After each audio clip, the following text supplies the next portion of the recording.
People ask me, why do I ride a motorbike through Africa, and why do I keep coming back to Africa? Some of them think I'm crazy. Sometimes I think I'm crazy. There's just the challenge. It's like nowhere else in the world. What words do I use to describe it? This is Africa. There's 16 of us riding from Cairo to Cape Town, 17,000 kilometres, 11 countries. 1 minute you're fearing for your life, the next minute you're laughing with someone you've just met. We're going to be crossing 11 countries: Egypt, Sudan, Ethiopia, Kenya, Tanzania, Malawi, Mozambique, Zimbabwe, Botswana, Namibia, then South Africa.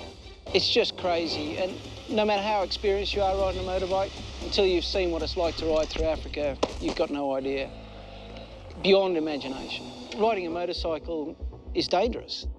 You're out in the elements, you're not surrounded by a metal cage. Everybody that rides a motorbike knows the risk. Do you know how many you see? One. Yeah? Okay, just look Africa is dangerous as well. Well, you put those two together and, well, it's not for everyone.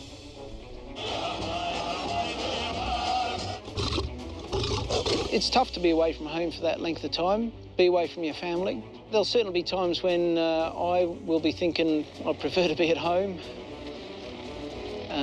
You're in a very small group of people if you've ridden a motorbike from Cairo to Cape Town.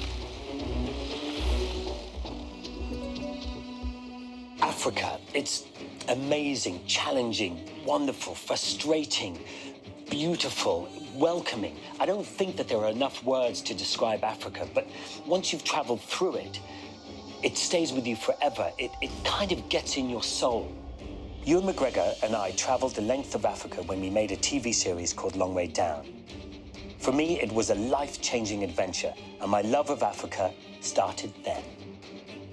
Now, 10 years on, my good friend Jack Wilkins is preparing to take a group of fellow motorbike riders from one end of Africa to the other. They're riding from Cairo to Cape Town. It will be fascinating to see what, if anything, has changed in that time. And you and I both know Africa is full of challenges. And it will be really interesting to watch Jack and his team ride through this incredible continent.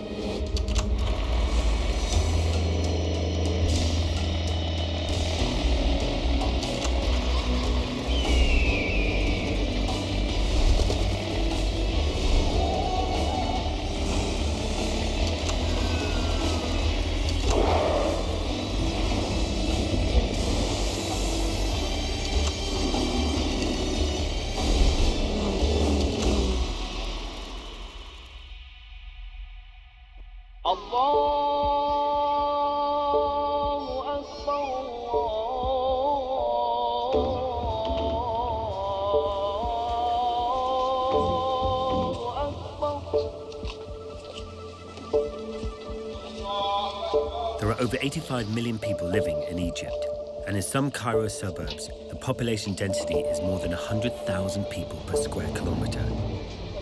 It's a daunting place to start a motorcycle journey.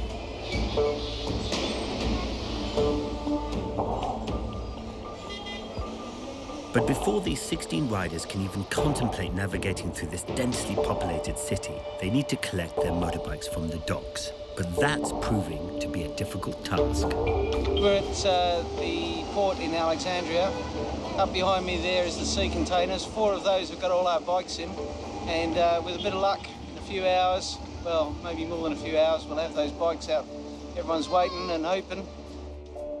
Waiting. Waiting and waiting and waiting. Egyptian time. All 16 bikes from different parts of the world are locked in shipping containers at the port of Alexandria, and local authorities are not making it easy to get them out. We're still waiting and don't know a lot, but paperwork's being done, and we're going to get into this port shortly, and we're not leaving till we get the bikes. Today's the day.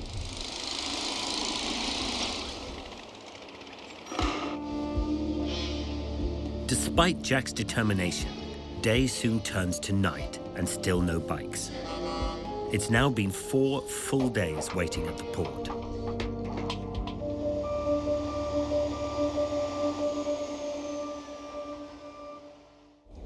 But fortunately, After some high-level diplomatic phone calls, Jack finally gets the breakthrough he needs, and they get access to their bikes. Yeah, it's an interesting concept of having a schedule working in Africa. We're 2 days behind the bit of paper that we got, that's for sure. There are 16 riders in the group, from Australia, England, America, Canada, and France. But then Africa wasn't your first choice, was it? I sort of said Africa, and Stu was like, oh, Max, can we go anywhere else but Africa? Yeah. Can we just do South America, or can we do Asia again, or can we ride around Cambodia? I was like, no, we're doing Africa. It's like, Max, everyone's gonna kill us. Yeah, I have to say, I'm looking forward to Africa, but I do have some reservations about sort of what it's going to be like. But I'm hoping that Africa is going to surprise me. The youngest rider is just 23, and the oldest is 74. Now or never, you know. I'm mid-70s, and I've got to start knocking them off before I get too comatose. In recent years, Egypt has been battling extremism, so the Egyptian authorities have assigned security to protect the group. We've got a bloke over there with an Uzi hanging off of his belt, who's been assigned to us to give us some sort of protection, because there's been a few dramas in Egypt lately, and things aren't going to improve here. If anything, it'll get worse.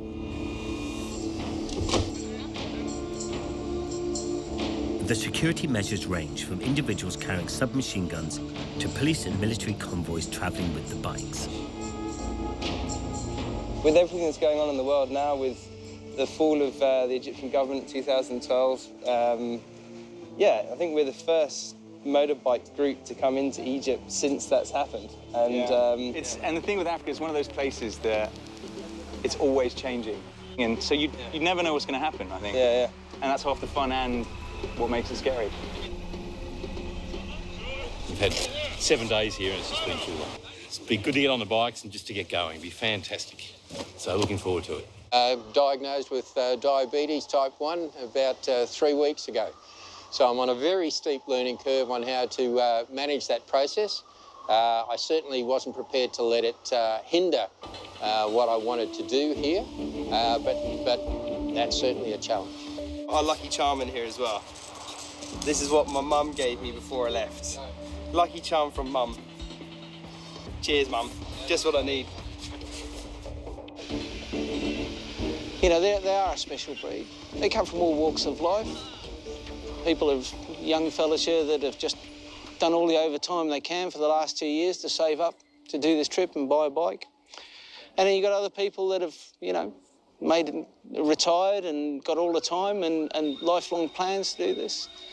The thing that draws them all together is throwing your leg over a motorcycle in the morning, turning the key, dabbing the starter motor, and away you go. And do you know what? It doesn't matter how much money you got, where you've been, what you've done, who you are. When you get on that bike, it's just, you're a motorcyclist. The group have been in Egypt for about a week, and pretty much all they've seen is the container terminal and a hotel room. It feels good to be finally on the road. First stop, where else? The Pyramids of Giza.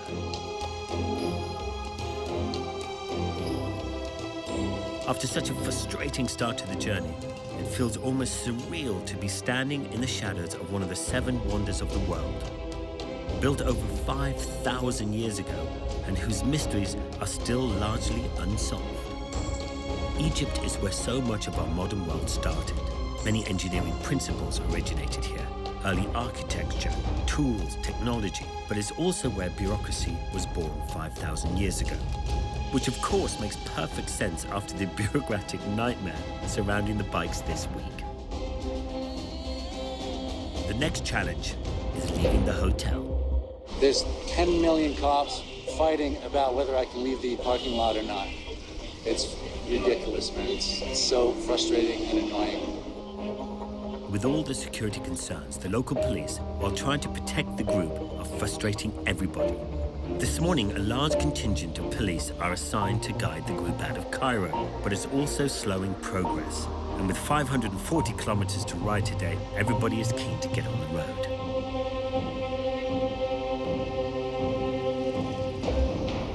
It's easy to criticize the Egyptian authorities for their security procedures, but terrorism is very real here, and the police are trying to ensure their safe passage through Egypt. There's always a risk. You know, there's a risk crossing the road. Everyone will tell you that you'll be run over by a bus. You've got to give it a go. And, you know, to not do it is a bigger risk. I've spent a lot of time in Africa and I've been to lots of places and met some wonderful people, and I've had my temper and patience tested at times, and I've smiled like I've never smiled before. What brings me back all the time is that little bit of craziness. You know, nobody could just walk into something like this and say, I'm 100% confident I'm going to do the whole thing and it's going to be easy. For sure, it's pushing you every single day. It's got to be strong inside yourself, that's for sure. With a population of 22 million people, Cairo is the most populated city in Africa. Riding through the heavy traffic is a baptism of fire for many of the group. From Cairo, they ride alongside the Suez Canal for most of the day. Even with police escorts, there are constant stops at security checkpoints. Yet another police hold-up, waiting for us to all regroup. And it sounds like either the army or the police are just coming down the other way to meet us to take us on the next little leg. They haven't got enough police. So, yeah, we're waiting for a few more, I suppose. But in Egypt, the rewards of riding in this fascinating country far outweigh the inconvenience of security checks. There's much on offer here. Soon they arrive in Luxor, home to what was once the pharaoh's capital. At the height of their power, Luxor was Egypt's center for wisdom, art, literature, religious and political supremacy. Very few places in the world compare to the scale and grandeur of Luxor's surviving monuments.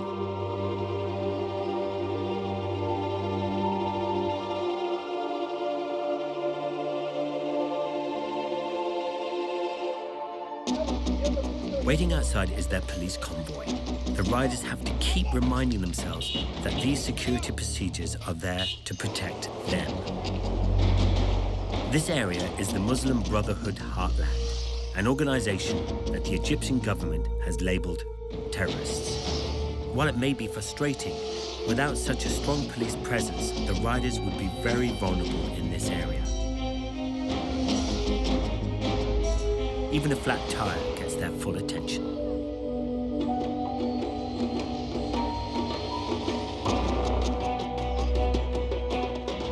Such is the concern for safety that the police are handing control of security to their specialist international counter-terrorism division. It's going to be interesting. We've got a military convoy today, so military convoy down. So far we've just had police, and they've been interesting, to say the least. AK-47s and Uzis, so we'll see what the military has to offer today. This is sort of Brotherhood land, so apparently this run that we're doing at the moment is one of the more dangerous parts, where they like to sort of do kidnappings and etc.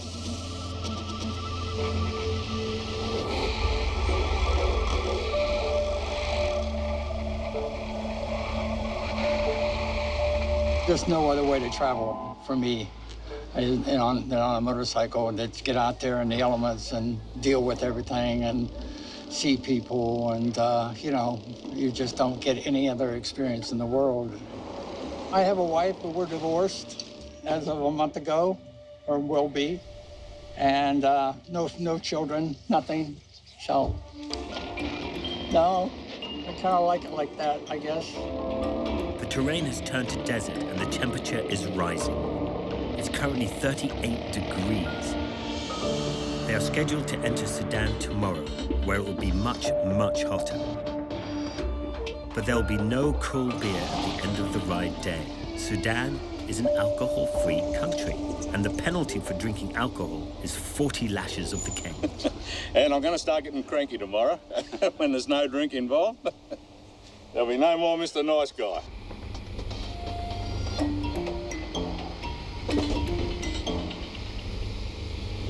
To get to Sudan, they cross the Nile on a vehicle ferry. Well, Sudan, I know very little about Sudan. I'm anticipating some fairly warm weather. I'm looking forward to camping out. Then it starts to feel like an adventure. Stuart is a navigator seaman by profession, so he enjoys time at the wheel. Stuart the helm. We got this going, don't worry. But Stuart's mind is on something much more profound coming up in his life. I'm riding for a goal, and the goal is to marry my girlfriend at the end of this trip. I want to propose to my girlfriend, Lauren. And yeah, she doesn't know yet, but hopefully when we get down to Cape Town, I want to get off the bike and propose to her.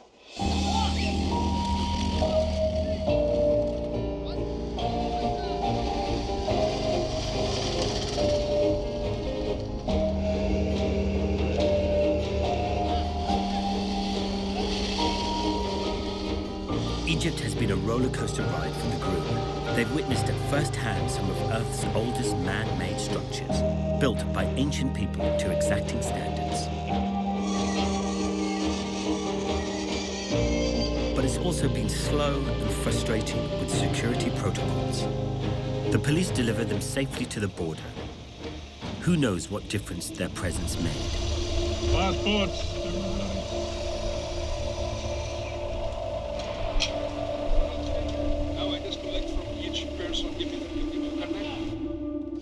Now it is time to check out the Egyptian bureaucracy to see if it has improved since arriving in Egypt.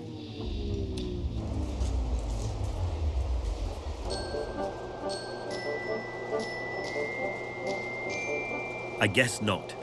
No real surprises here. For a country that conceived bureaucracy 5,000 years ago, you would expect some advancement. But now there's a bigger problem. By the time they get through the paperwork, the Sudanese border is closed for the day. It's taken the Egyptians about, 14 hours to process a bit of paperwork to let us out. It's not too bad, it only took about a week to get us in, so they've been hard work the whole way. There's the Sudan border, there's the Egyptian border. This is officially no man's land, so we're going to set up camp and have some dinner and get some sleep.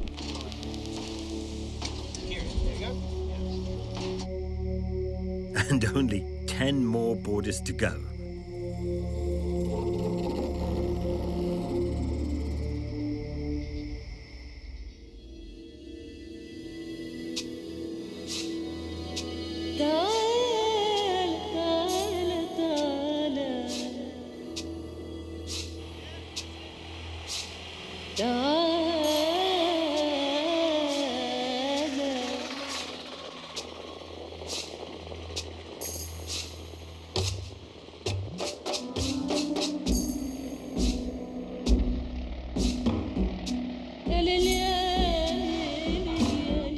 They are now in the Nubian desert, where rainfall is almost non-existent, and the temperatures reach 50 degrees Celsius.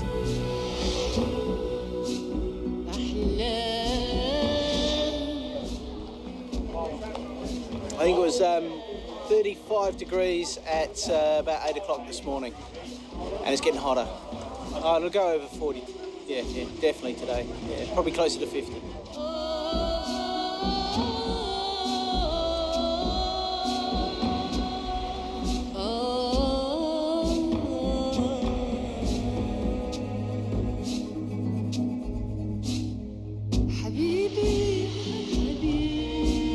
Sudan is a fascinating country. In some ways, it's like going back to biblical times. There's an intriguing fusion of Middle Eastern and African cultures. Welcome to Sudan. Hello. The group are special guests at a tea party hosted by our Sudanese fixer. Some of his family have traveled from Khartoum to meet the riders. People Magdi. Magdi. It's a great introduction to the gentle, hospitable, and friendly manner of the Sudanese people.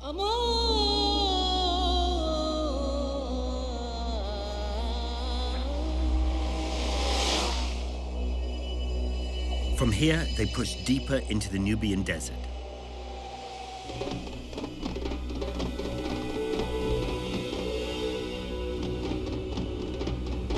One of the highlights here in Sudan are the Meroe Pyramids. But getting there requires some sand riding.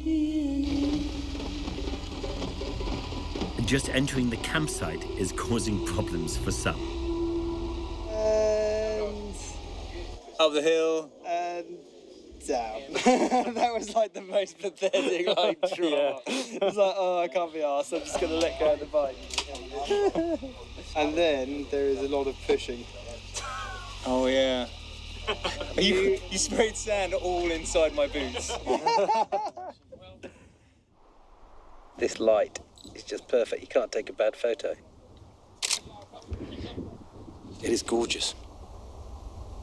Stinking hot, bloody dry desert. Big day today, 600 k's, and of course Sudan we can't get a drink for love nor money. So I've worn my beer shirt just to remind me of what the beer's really like. And either Ray is suffering heat stroke or is getting delirious without a cold beer. Yeah, we're just about at the end of our tether, so I've been thinking of different ways I could do this, you know. And I thought of those Brazilian football commentators, you know, where they go, "Goal!"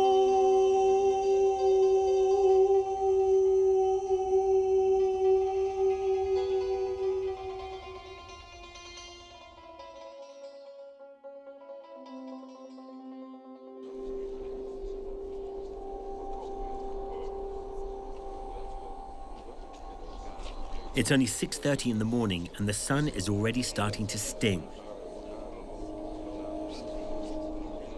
There's a nervous calm amongst the riders. They are about to be severely tested with deep sand getting to the pyramids.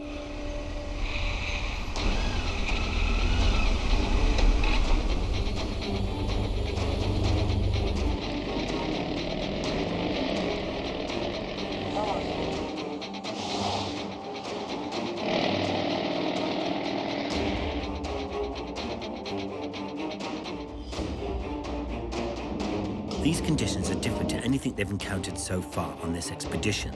The sand is very soft in places, making it very challenging and quite technical.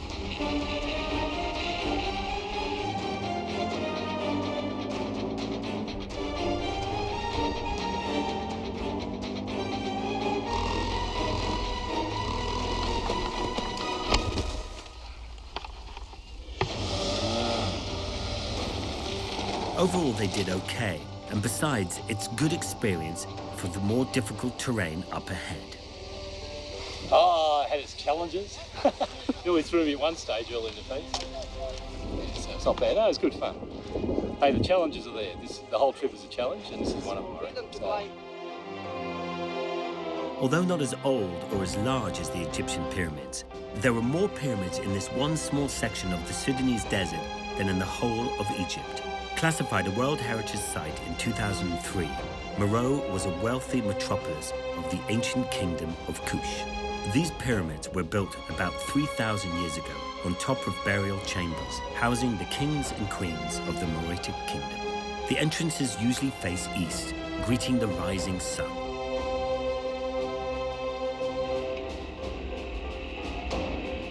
From the Meroe pyramids, they continue south towards the capital city, Khartoum.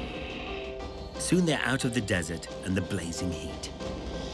The terrain is changing and the country is getting greener. We found a nice shady little spot here. The lady selling peanuts, she made a killing. She come straight over here and everyone bought some peanuts off her, and she's probably made almost a month's wages out of out of us in about 5 minutes. So yeah, it's all right. It's not too bad. It's only like 36 degrees, which is positively cool compared to 40.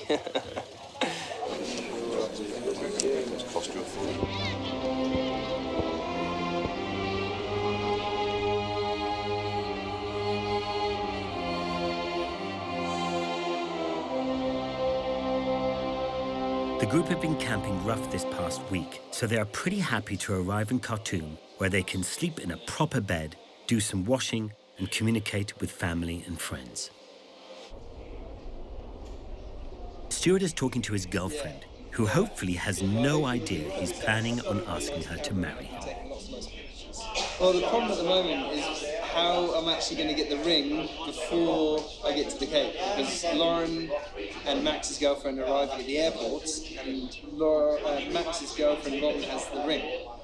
So do we quickly try and go to the airport first and get the ring, or do we try and get the ring when we get there? So that's the logistical nightmare at the moment.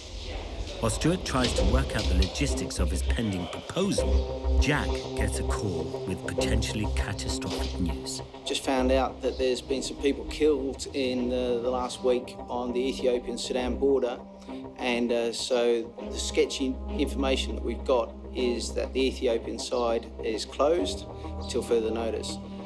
There's not a lot of options. In fact, there's zero options. That's our border to down on the southwest is a big swamp and a war zone, and to our southeast is the Red Sea.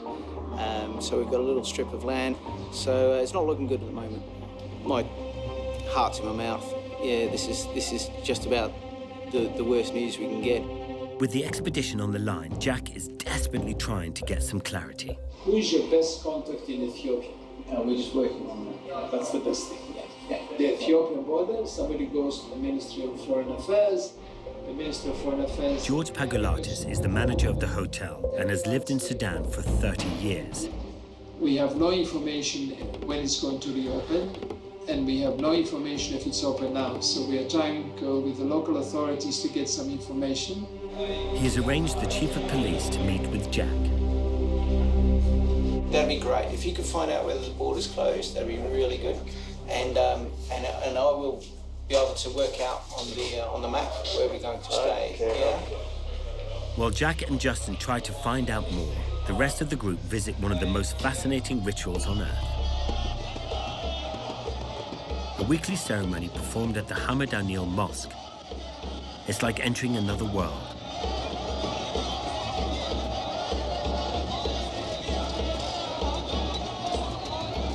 These worshippers are called Sufi, and their path to God is reached through chanting, singing, music, and dance. They often wear colorful robes, dancing to the beat of drums, twirling and stamping their feet until they enter a trance-like state, so their souls can be cleansed of evil.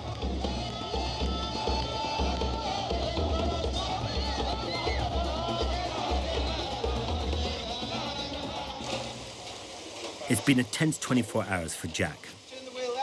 But unfortunately, he still has no clarity on the border. Straight the wheels. He has no choice. He must make a decision, rightly or wrongly. This morning we're leaving Khartoum. We're heading south to towards the Ethiopian border. We don't know if it's open. The latest news is sketchy, so all we can do is head south and hope on this one. So one of the scenarios is we get to the Sudanese-Ethiopian border and they just won't let us through. So in that case, it's going to be waited out or turn around and come back and it's all over. You know, if we can't get through, there's no options. With no further information available, they just have to hope the border is open.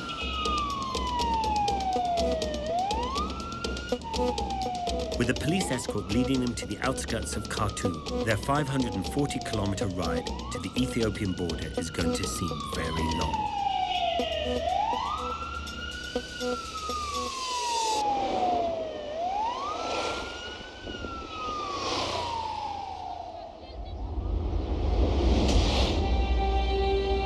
It is hard to tell, but this dusty street full of hawkers, crumbling shop fronts, farmers and donkeys is actually the Ethiopian-Sudanese border. Australia. Australia. This is customs. Finally, Jack gets some good news. The border is opened, and they are free to travel through to Ethiopia.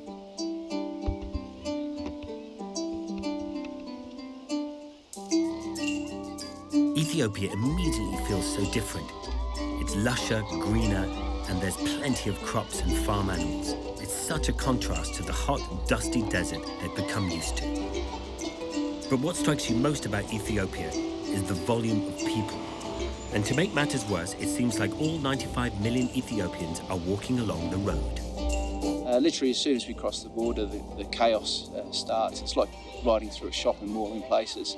People all over the road, donkeys, horses, goats.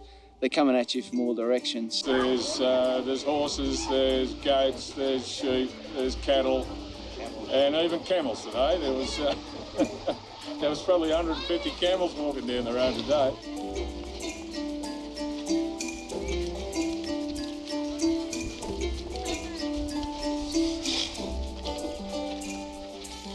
But it wasn't a camel or a person that caused Ray to come to grief. It was a donkey.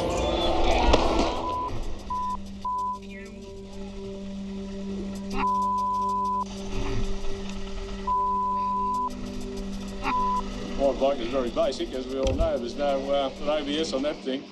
And I just locked up the front wheel, and I was trying to steer around the donkey as well. And when I locked the wheel up, the front just washes straight out from underneath you and puts you on your side. At least Ray can now have a medicinal ale, now that they're out of Sudan. Beer purchase for the group, camp. It's getting late and everyone needs one.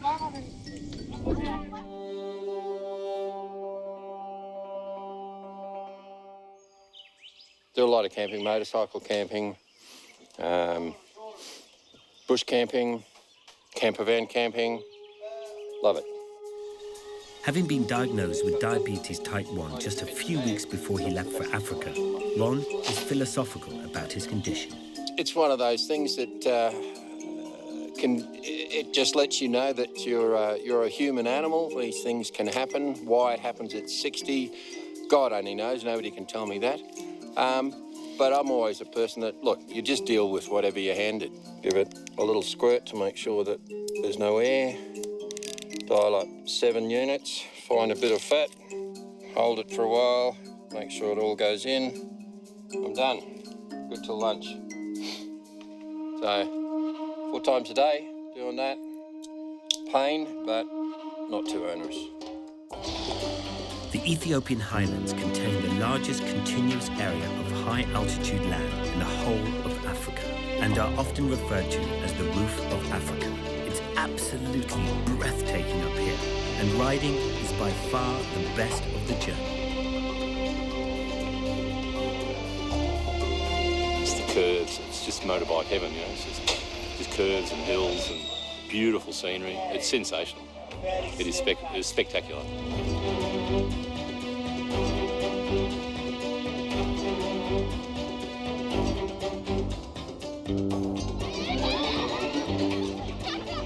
We're here in Ethiopia at some of the twistiest roads in all of Africa. We're setting up a shot here to film the motorbikes.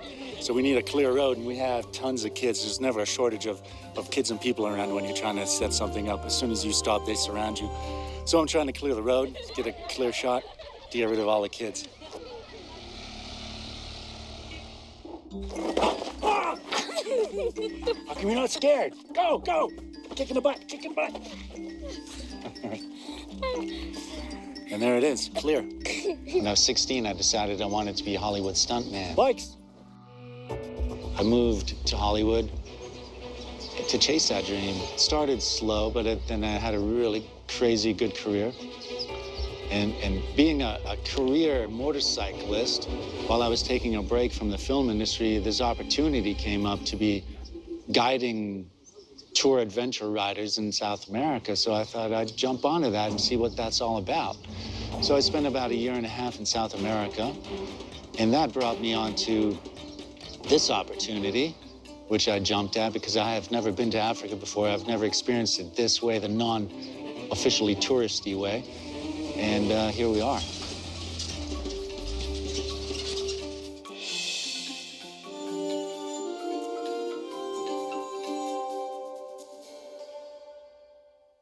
This morning, Jack is outlining a few different routes to today's destination, Lalibela.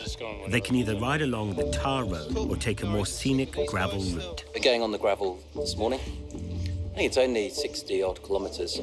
in the gravel or just want to have a nice... The pack seems to be quite split. Some going gravel, some going the long way. No, I'm going to do the easy one, mate. I don't need to do the dirt. But who knows we don't know what's in store with the other one. You know, it could be, we don't know whether the road's finished or what sort of work they've got on it. So, it's right.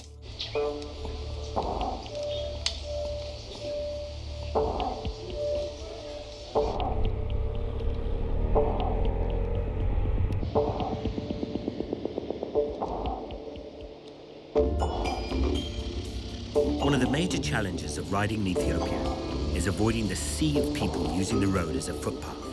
It's a constant hazard for the group.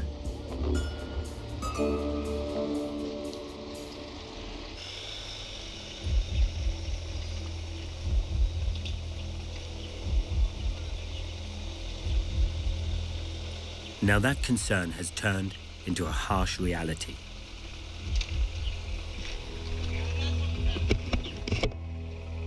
Ian has collided with an elderly person.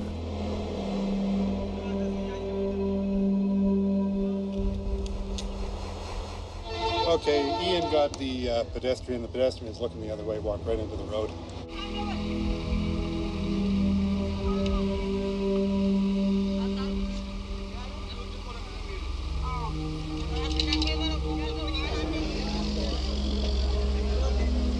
It doesn't take long before a very large crowd gathers. Jack and Justin are on the scene pretty quickly, along with some local police.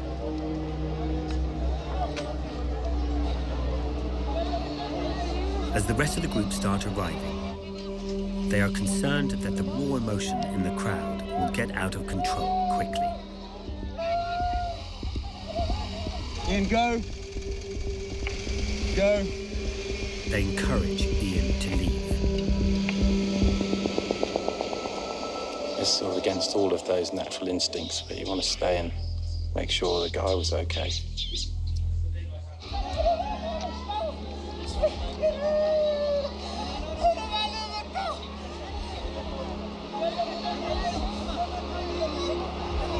If he'd have hung around, that mob would have torn them apart. You know, there was a lot of emotion there. The man has his family, some police officers, and plenty of support around him now. There's not much more Jack and Justin can do.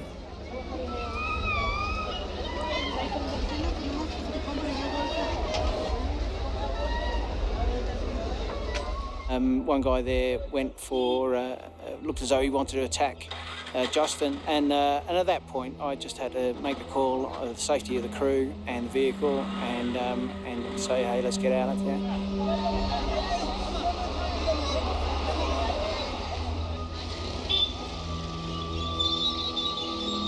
The riders stick to their original plan, splitting into two groups.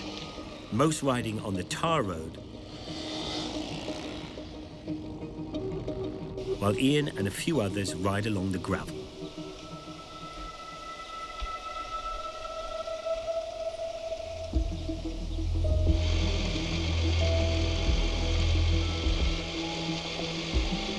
The police, who are obviously looking for Ian, constantly stop the main group. A van had tipped over on its side, and the police were there, and anyway, they stopped us, and they checked all of our number plates. And the aim was that, you know, they knew what they're looking for, and they wouldn't let us go. And they finally gave us the all clear, so we rode on. So we did about another 50 k's. We stopped at the town just up the road here for a drink. The police were there again, and they wouldn't let us go. They were looking for a specific motorbike. And after they checked all of our number plates again, they said we could go. So it's 2 checks now in the space of about 50 k's. So they're on radios or on phones. But there are no police checks on the dirt road that Ian and the others ride on. But when he arrives in Lalibela, Ian is met by a group of police. I think there was a potential safety issue there for everybody, and even after I'd gone, some other people stopped as well.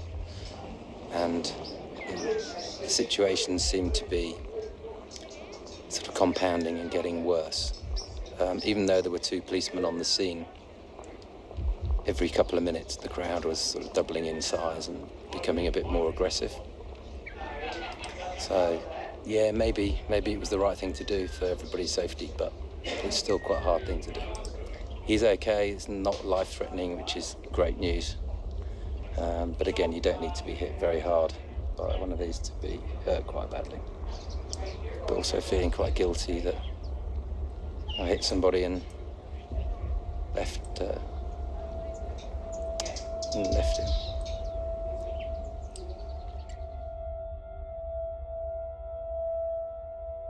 Later that night, the police took Ian back to the village where the accident occurred. Here, Ian met the injured man and his family. His injuries were not considered major and was sent home from the medical clinic the following day. Ian was not charged with any offences.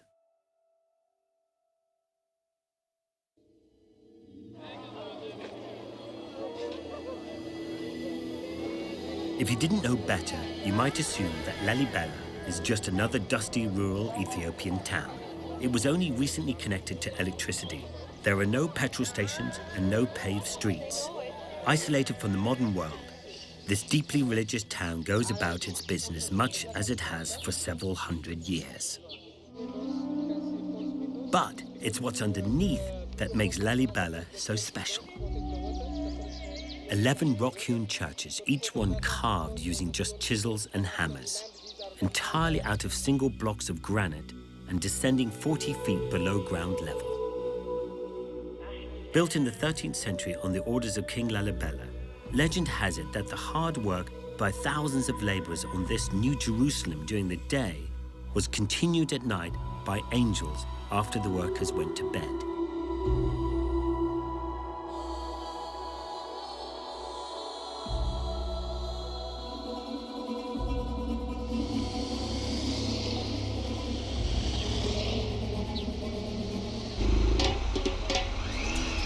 Like everywhere else in Ethiopia, when they stop their bikes, they become the main attraction. Stop, and they come. Crawling out of the woodwork, out of the whatever. Very cool. It's been actually hard work. It's really slow going today. The roads have been really shitty. It's been quicker, actually, where the roads haven't been made at all. There's so many potholes.